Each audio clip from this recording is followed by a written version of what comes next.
Gotta figure out how to hang it. Okay, there we Oh, go. he did it. So, He did it. I was about to click it, and I was like, "Wow, it just disappeared." so Pat, do you wanna hear about my story about the future war? Do we have time Yes, for that still? yes, the F-22. Okay. So yeah. So anyway, spoilers if you're gonna watch it. So is that okay, Yeah. Pat? You said it Can I wasn't tell you that. something before you start the story? That's very Sure. related. One of the services, it might have, I think it was Amazon, told me I should watch this new Bruce Willis sci-fi movie. And Oh, I've seen that come up. I haven't. well, don't watch it. I looked it up on IMDb. Do you know what the IMDb rating is out of 10? Or 2.6 out of 10. that's not And great. they paid Bruce Willis a lot of money to be in it. I don't understand. The So reviews it's were no so bad. so it's no Fifth Element or No. Lilu Dallas Multipass. whatever that show where he was jumping around in time with Joseph Gordon-Levitt or whatever. That's 12 Monkeys. Is that 12 Monkeys? Was Joseph No, there Gordon-Levitt? was one where he's Joseph Gordon-Levitt. Anyway, Bruce Willis is traveling around in time, and yeah, I don't know. Yeah, that's got to Whatever. be It's 12 fine. Monkeys. Unless he's done that a Uh, couple of times. You never It know. wasn't 12 Monkeys. So anyway, because yeah, Josh Gordon-Levitt or Joseph Gordon-Levitt, he wouldn't have even been on Third Rock from the Sun at that time. Yeah, you're right. Holy crap. Now I feel old. Well, anyway, Pat. Yes. So, The so Tomorrow Future War. War, the Tomorrow War. You want me to tell you about this, I or you want me do. to I'm hold off? ready. Because we look at this, my wife and I are, like, what do we watch? And she saw it to begin with and said, no, I don't think so. Like when she just saw like the first second, and like, yeah, I can understand why that wouldn't appeal to you. But then I start watching it, and the beginning's kind of interesting. It kind of goes into the backstory and how the people come back, and there's a problem in the future. You got to help us fight these aliens or whatever they are. So basically, Chris Pratt, yeah, Mm-hmm. I guess Chris, yeah. So he basically he's a former special forces guy, so he's in pretty good shape. And basically they say we're going to send you to boot camp, but there's no more like physical training or anything. We're not going to do any of that. You can still be fat and out of shape and whatever. And you have to be basically over 40 because otherwise, or have died in the interim because otherwise there'll be some time problems. I'll just put it that way. So basically, they send all these people into the future with no, all out of shape and just with no rifle training or anything to fight these aliens, which was kind of the first problem. So then they go back they're in the future, and they say there's 500,000 people left in the world to fight these aliens, right?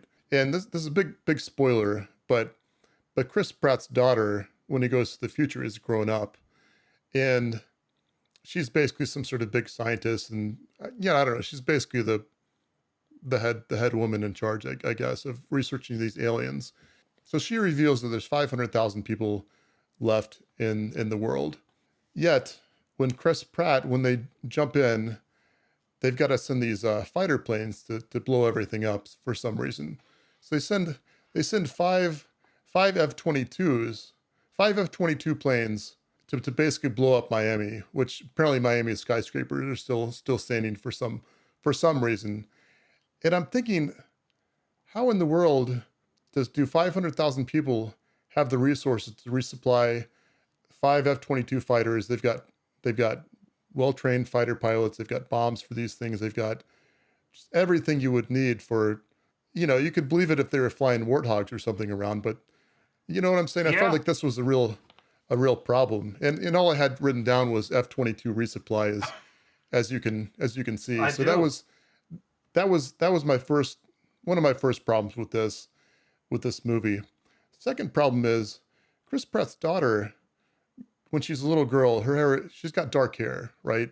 And generally when you get older, your hair gets, at least until it gets gray or something, it gets darker, not lighter. But in the future, his daughter is blonde, very much blonde. So what I'm thinking is she's dyeing her hair, but with 500,000 people in the future, how are they prioritizing hair dye as one of their essential things they need to They have to get spin up done? a hair dye factory. Yeah, it's ridiculous. And maybe, maybe she had something to do with that, and she stayed on the job a little bit more rather than figuring out how to dye her hair. Yeah. Because look, she has nice looking hair. I'll give her that. But was that really your issue? Yeah, they could have done a better job picking the child actress, maybe. There's another there's another movie that I think Netflix has been telling me to watch with Liam Neeson, this ice trucker movie. Oh, or I thought you were going to something. go somewhere else with this, but I asked the internet about this. I don't know the IMDb rating, but it's not good. But the complaint was the movie has 2 semi trucks in it. Supposed to only be 2. But there's like 5 different trucks that all look different because they didn't use the same one for all the filming. They paid to have Liam Neeson in their film, but they couldn't pay to hire the same truck for the whole movie. This is a lot like your girl with the brown colored hair. I mean, I'm sure nobody else noticed that, and that's by far not the biggest problems with that movie. It was on the believability scale, I'd say somewhere late in the Terminator series, it was roughly on that scale. It was like Terminator 1 is like, okay, he comes back, yada, yada, yada. Who knows what happens? It's kind of vague. This one, you could just see the fundamental problems with it. And I don't know. I would still give it a watch it. Okay. Yeah, I didn't feel like I'd totally wasted my time. I enjoyed it, but wasn't totally sold. Kind of like not totally sold. Kind of like didn't totally waste your time. These are right. Yep. I'm gonna watch it now for sure. Kind of like when I saw Star Wars 8, I thought, well, I enjoyed that movie, but it left kind of a bad taste in my mouth too. You know what I enjoyed it when I was watching it, but it's the one before 9. I know, but and the last one was pretty terrible. Yeah. So. But The Mandalorian is fantastic. I haven't seen that. Oh, you're gonna have fun. It's fantastic. See, the thing is, I feel like if we get Disney Plus, then I have children, and they probably won't let me get rid of it. Yeah. So that's the debate here, not whether I want to watch it or not. When you mentioned Liam Neeson, though, did you see Honest Thief? No. Because that was also no, but I've seen the title, so it must be available somewhere. I'd say that was like slightly less good than Tomorrow War or whatever it was called. Okay. And then Future War, because spoiler or whatever, he's trying to basically clear his name, and get them to go easy on him for stealing some stuff, which I thought was kind of ridiculous anyway. But during the process, he blows this person's house up, and they make no big deal about it. They're just like, well, we'll probably go easy on you for the bank robbery. Like, pretty sure if you blow up somebody's house up, you're on the terror alert list, and you're going to Guantanamo or something. I don't do a good job picking out movies to watch because I sit down, I look at the TV, and they say, well, you've got to watch this for 2 hours. And I say, well, why don't I just pick a TV show where I can kick out after 20 or 40 minutes, and then I'll end up watching 3 or 4 episodes, and it's more than 2 hours anyway. But I have the option. I don't have to. Yeah. I'll tell you what, we'll go through this pretty fast because we want to get to our projects. Obviously, we've been on the air for a while, but I will say we both watched at least part of Clarkson Farm. Yes, pretty good. I would recommend. That's a do watch. I would say. Clarkson's Farm is fantastic. I missed the first 2 or 3 episodes. I sat down and watched it with people as it was all ready. Yeah, he's in. Jeremy Clarkson's entertaining as ever, and really shows how, just the technology and the coordination and everything that it just portrays farming as maybe a bit more difficult, quite a bit more interesting than perhaps the average person would perceive it of. Would you say that's accurate, Pat? That's very accurate. He has a lot of problems. They're problems that can be solved, but they're difficult, and timing is difficult, and weather is difficult. And the technology is amazing too. Just it's really, really cool. It was a good role for him, and just generally. Have you seen James May's cooking show on Amazon? Oh, Cook. I have believe not. It's called. Is it good? It's good. Yeah, I was comparing it kind of to Clarkson's Farm because Clarkson's farm. I'm never going to be a farmer. I'm never going to be on a farm. I'm never going to be doing farming work. It's interesting to. I mean, he's basically screwing things up like he does on Top Gear all the time, right? Basically, yeah. But on the cooking show, James May, it's a tutorial. You have to learn to cook the thing he's cooking. So he's imparting knowledge. It's a very different type of a show than Top Gear. That is different. But he has a home economist. She lives in his pantry. And when he screws up and he can't figure something out, she comes out of the closet and helps him cook. She's a professional. I'm going to see if Nikki, the home economist who I keep in this cupboard, has any tarragon. Really? That sounds interesting. Yeah, well, I'm never going to be a cook. No, but I have a kitchen. I don't have a garden or a farm out back. But you can hear a rooster from my backyard in the morning. Well, I guess you live in Texas, right? It's true. It's true. There's a horse farm ranch thing across the little creek here over this way. Okay. Well, Pat, yes. One last question in the what we were watching section. Uh-oh. Have you seen The Head yet? This is for the same reason that I haven't watched a movie. I sit down and I see it's telling me I'm halfway through episode 4 or something, and I look at it and I think, I have to remember a lot of things from the other episodes. And this show is serious business. They're not screwing around here. And I feel like this is pretty heavy. I don't know if I should watch this right now. And I end up watching something else. Well, I just wanted to, ask you that because obviously your email address is thehead@patshead.com. And I'm still waiting to figure out if that show is about me. I do. I like the scenery, and it's about being in Antarctica over the winter, I think, or something. Yep. So it's kind of cool because it's just so foreign to me. I think you have more projects than I do, Jeremy, right now, other than my friend Bender up here. Fern Bender. Yeah, actually, I've got a lot of projects I'm excited about, to be honest. I got one done fairly recently. Put it. Well, it's not lighting up now for some reason. I don't know if it could be a bad thing. I'm going to unplug it because I had this plugged into my USB. Oh, you know what? I know why it's not lighting up. All right. So first things first. So recently I've been making all these printed circuit boards, and I decided to make a kind of like what do you call that? Shadow board for it? I'll call it a shadow box. I'll believe that. It's got all my, former PCBs on all there. Your Just successes and failures. All my successes and failures. So it's kind of like a Hall of Shame and Fame. I think I had that on the model when I first did it. So it's got all kinds of stuff on it. And on the top here, well, I guess this is the top. I've got some lasers, not lasers, some programmable LEDs on it, and an ESP8266 is one of the PCBs that I didn't make this. Obviously, this WeMOS D1 Mini. Yep. But it controls the lighting on it, so it's kind of like it's got like a backlight on it at all times. You can hide the Wi-Fi controller in plain sight. Nobody will suspect anything. Yeah, exactly. So that's been I thought that was a really cool project. And now that I think about it, the reason that it's off is that it uses something called WLED, which is a LED controller. And at 9 o'clock, I've got it programmed to turn itself off. Oh, no. So it did exactly what it's supposed to do. But Jeremy, it's still 8 o'clock. Yeah, 9 o'clock on the Eastern time of the U.S., which is where I live. But yeah, so it turned itself off. But basically, it can shine all kinds of different light patterns on my PCBs and everything. It's really cool. And my understanding is, I believe you can integrate with this with Home Assistant, and thus with any sort of cloud-free stuff or anything else, and it can all go together.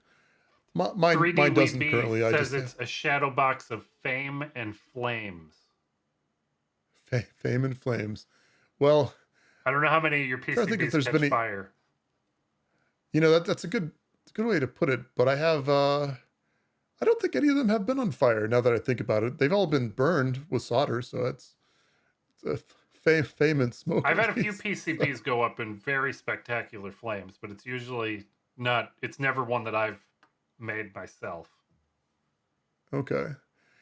Yeah, so that's been neat though, because it's, I just feel like, you make these PCBs and they really are beautiful, whether they work or not. And I would say I would say most of mine work and on some level, but even if they don't, I mean, I think they're just a beautiful display piece and kind of a part of my little history, I guess. So I would, whether you do one like I did, or which I put a video up on that recently, or you do something else, I would say definitely save your PCBs and show them off for yourself or Absolutely. anyone else that'll listen. I've been wanting to save the first spoil board off of my CNC machine and hang it on the wall. Because there's so much history of all the first things I've done with when your end mills go past leave a little impression of your all over the place. That's not a bad idea. I do feel like PCBs, they're small enough Mm-hmm. and they're not dirty, if that makes any sense. So I do feel like they're a nice format to preserve in a shadow box, if that makes any sense. But Brian says that if your okay. PCBs haven't caught on fire, you're not trying hard enough. Once a month I try to write a blog post about the things that don't qualify for a whole blog post, but a couple of paragraphs about each of the things I'm working on. And I realized I have a whole bunch of stuff that's just not come to a fruition. Everything's just 20-30% of the way there. I've been spending a lot of time doing video stuff and not hacking things. Oh, that's okay. Well, did you see that meme that's been going around? Right, at least I saw it in a couple of places, but it was some soccer player. It said something like projects I'm working on, and then it had some guy behind him grabbing his jersey, and it said new projects that I need to start. Yes. And Yes. it's so true. So I think I think, I work for myself, so I do these projects somewhat for income and somewhat just for entertainment. But I do feel like, working for somebody else, at least when you work for somebody else, if you get bored with your project, you still have to do it. Yeah. Or, then you get in trouble. Yeah, I didn't want to do that. I let Joe do it.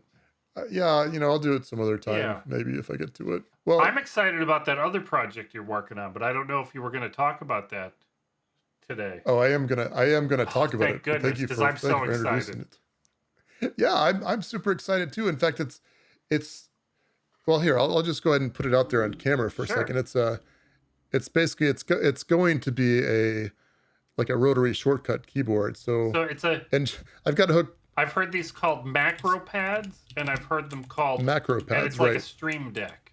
That's a proprietary. So one. it's still a bit of work in progress, but basically what I'm going to have is 5 keyboard keys. I'm still waiting for those to get in from China, and then I'm also going to have this. Well, I do have this encoder on it that you see it'll work. It goes one way or the other. Oh, and does it have a screen on it? Well, see, that's the interesting thing. So basically my idea was that I would have 5 keys and then this rotary encoder to do volume or maybe scroll or, maybe depending on the application, runs off a Arduino or not an Arduino, but a 18 Mega Pro Micro board. So it can be used as a user interface, like a extra keyboard basically. And on the bottom, I've got a laser cut bottom for it. The other thing I wanted to do with this was I decided that I would break out some of the I/O. So then I thought, well, I could break out the I2C pins, and then I thought, well, I could put a little display on it. So this is kind of like honestly, this is a bit of an afterthought, but I think it's one of the coolest parts of this project. Yep. If I spin this, it goes back and forth, and if I press down on this or use this, it varies the volume. But I don't want to do that right now because we're on a podcast. Yeah. So, yeah. How much do the cherries? I'm assuming they're cherry switches or knockoff cherry switches that your key switches that you're. Well, this switch is even more of a knockoff. I purchased some cherry switches that are en route right now from who knows where, China. Do you know where to get cheap cherry switches in 2 days? Well, let me tell you where I got this switch. How about I'd that? like to because hear. I guarantee because I had a brilliant idea. I thought 2 days ago. Let me show you where I got it. Let me just see if I've got it in the Sure. closet. So just a second. What we're learning is the things in Jeremy's closet are cheaper than on Amazon because they're already in his closet. But I'm not going to tell him that the extra keyboard that I have is a $150 keyboard, so we don't want to take it apart. Okay. Yes. It's not in my closet. I think it's in the garage. You but already had a keyboard. I already had a keyboard. I hacked it up, and that's really a pain to soldering those, though. So I Oh. only got one keyboard out of it. What I saw the other day was $18 for an 87 key 10 keyless keyboard with hot swappable cherry switches, so you just pull them out. No soldering. Just Really? boop. Yep. Oh man, I should have asked you before I And ordered. they go on you sale, know. and they're only $25 when they're not on sale. It's not an expense. These are cheap keyboards anyway. But Oh, that's awesome. Well, I feel bad that I pumped up this like, wow, or I got them. well, And now yours I- were cheaper they're, like, because in the you garage had or them something. already. You know, if I took the value of my time, Yeah. I don't know what much more $17 expensive. for 87 keys. I don't know what that works out to per key. But you can get them in just about any color cherry switch you want. You probably want quiet ones for a stream, not these. I don't know. You know, I think the ones I ordered were kind of loud, but I hadn't even thought about streaming. So I was thinking more for like KiCad and other stuff like that. But Yeah. yeah, streaming is good too. Oh, and it's got it's got WS2812 LEDs on it. So one of them doesn't seem to work correctly. And I wanted to ask you about this. Have you ever tried to hand solder these? No, but I saw this in your notes, not. and I was going to tell you that my friend who designed our board with the 2mm NeoPixels, the smaller Yeah. ones, he was really concerned about where we got the PCBs manufactured because you have to heat before you put them in the oven, the reflow oven, you're supposed to heat them to a certain temperature, like for 2 days or something. I don't remember the specifics, but it was complicated. You had to dry them out, or else they would fail within a few weeks of use if you just I throw them in a didn't know that. reflow oven. So I don't know the details. I don't know. If he's listening, because I he's guess what probably I'm thinking. sending me a message right now to tell me this. Well, if he knows how to hand solder them with like an actual solder and an iron, that would be. I'd love to know I bet that. you need But hot air. once I get this developed, I'm thinking that I'll probably sell it on Tindy, and if I sell, I'm not gonna solder these up myself. I don't think, but I could sell them as a kit. And the problem with the kit is these WS2812 B LEDs. If you can't attach them with a soldering iron, then that's a big barrier to Yeah, entry. and You know what I mean? the average person who says yes, I know how to solder, but they only barely know how to solder, they're not going to be able to solder those. I know a lot of Right. people that can So, I mean, solder that would not even try that. Yeah, so I mean, I guess the alternatives is either I solder them up myself with a hot iron, which Yep. isn't Or you have PCB way to maybe do it. not out of the yeah I could do. And this is I should mention they actually sponsored me for this. Oh, awesome. I guess they'll sponsor me for the upcoming videos. So they got me the PCBs for free, and they got the it was like their matte black coating, which I think looks just fantastic. Yep. So you'll probably hear me plug that some in the next. I'm excited. next. I'm really excited. Video I've been or wanting so. a Stream Deck, but not the ones that you can buy. Like they sell them with little displays on each button for about $150. Oh yeah. And it's cool. But I want knobs. I want at least one knob for adjusting volume or something. And I thought by now, Yeah. with how much podcasting and streaming we've been doing, that I would know what I want on a Stream Deck or a macro keyboard for this. But then we started using Riverside, and we don't use OBS, and I don't use anything because it does everything for me. So now I don't Okay. even know what to do with one. Well, yeah, I'm sure I could get you one for a good price, and I want one. you'll maybe you could let me know what you want on it, or I guess for that matter, you're competent enough to probably put what you want. Well, I on hope it. so. It's funny. This is not my first time doing a macro whatever keyboard. I had this that I designed. Anyways, this one was cool, but making it with the PCB is much better and much more repeatable, Yep, in my opinion. you're At correct. least. I guess those are the two big projects, and I guess it's funny. Like I found, I was doing something for Tindy, and I saw like a macro keyboard. Like, well, that's kind of cool, but I wish I had a rotary encoder on And it. now it does. And then I saw somebody else. Yeah, exactly. So, and I saw somebody else that made one with 2 rotary encoders. That's like, that looks pretty cool too. So I've definitely gotten some inspiration from several different places. So it's kind of cool to be able to, be inspired and make what you want. And maybe I other was people thinking want this about too. trying some of So those slide potentiometers, like you see on a big audio soundboard at the that maybe that's in the 80s for all I know. But with all those yeah, sliders.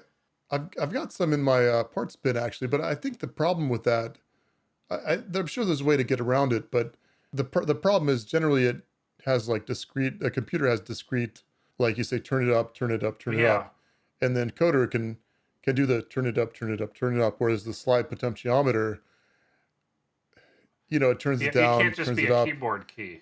It needs to be more Right. complicated. Yeah, I It's hard to get this zero in there. The one way maybe you could get around that. I mean, there's probably lots of ways you could get around it, but perhaps when it gets to zero, you just hit it down, down, down, down, down a lot, I guess. But yeah, you would I have don't to know. keep track of where. Yeah, it's a tougher problem than maybe I Yeah, don't know. mine would I'm never not be a product because I would have it interface over Wi-Fi or serial or something, and have a little daemon on the computer to keep to answer those. Yeah, so the little thing would yeah. say, "Patch just set the volume to 60%," and it would just put it at 60%. The magic. So I don't know. I'm excited about this, whether it's becomes a I'm successful excited product about or it. it's just something. Well, You're thank you. welcome. Or, I whatever happens to it, I'm excited to see where it goes. Whether that be my just for me or for lots of people. I guess we'll just have to see. Yep. Yeah. And I think we've done a pretty good job. Pretty, yeah. Toby says So my yeah, I guess audio if we were cuts out every few minutes for about a half a second. I wonder if it's just on the stream or if it's. We'll find out. find out Yeah, next time on, or yeah. not next This time, but time when it's not find out live. this time and not live. So So, Jeremy, yeah, where so can we find I guess you? kind What of have you been publishing to the? so yeah, I guess you can find me jeremyscook.com is my website, and you can find me on YouTube, Jeremy S. Cook, search that, or on Twitter at Jeremy S. Cook. So pretty much Jeremy S. Cook is going to get you to something that I've written. Now, what about you, Pat? Where can we find Well, you? I'm not too worried about you finding me where you usually find me, but we've been filming the first Tuesday of every month. We're live streaming the filming of episodes of the Butter What Show on the Butter What YouTube channel. Right. We're up to we have more your, than your 10 tagline episodes is published now. We've been doing one a week, nice. and I think we've done 4 live streams so far. I'm pretty. Next week we're publishing the episode where Tommy Trebuchet shows us a video of Alligator Mike almost getting it from an alligator. He loses his bucket. It's terrifying and hysterical. It's awesome. Yeah, so check that out. I'm sure we can put a link to that in the description as well. And your tagline is butter what, like Jabba the Hutt, right? I like that. I enjoy that rhymes. Yeah. But it's just butter what because we like butter, and anything you put butter on is better than without it. Usually. Yeah. I would say that's usually. Yeah, there's not a lot of things you shouldn't put butter on. Maybe tacos. Maybe not though. If you want to try that, I'm sure you can ping Pat at butter what. Yeah. if you want. So yeah, well, Pat, thanks so much for joining us, and Thank you for joining us, Jeremy, and thank the audience for thank you for watching us. I think we've done a and reasonable job. I hope. Thanks to Toby and Kenny for calling in. That was Yeah, always appreciated. Toby, that was everything you said was so sweet, and you really do have an awesome 3D printed case. Everybody should check it. It's the MK 735 because it holds 7 3.5-inch hard drives. It's a tall boy. And Kenny's stuff is cloud free because it's cloud It's free free. of the I think cloud. it's cloudfree.shop, It is right? cloudfree.shop. Right, Penn? Right, Pat? Yep. Wow, I just called you Penn. I don't know Penn. why. That's okay. Yeah, well, that's a new one. It's not a big. And do you know on our live stream and in an episode, I said there was a 3D printed thing, and I said it was at 3dcult.com, but it's plural. It's cults. Don't put the wrong one in. It's not 3D print. It's not safe for work, and it's not 3D printing. Yeah. Be very careful what you say. Is kind of what I'm saying. You've got to read all the letters. You know, Hotbot, that search engine back in the day. I tried to put Hotbot in, but I accidentally put in Hotbat. That is not the same. That is not the same website. It's probably not the same website. It might be different now, but I'm not going to try again. I'm typing in Hotbat just so. Nope, it's not. It's a bad gateway, bad Nginx configuration. Oh, okay, You're good. safe. You can go there now. Okay, good. I guess. But all right, now you know. Now you know, and you guys all have a good evening. Is it evening still? Yeah, it's dark out there. Depends where you are.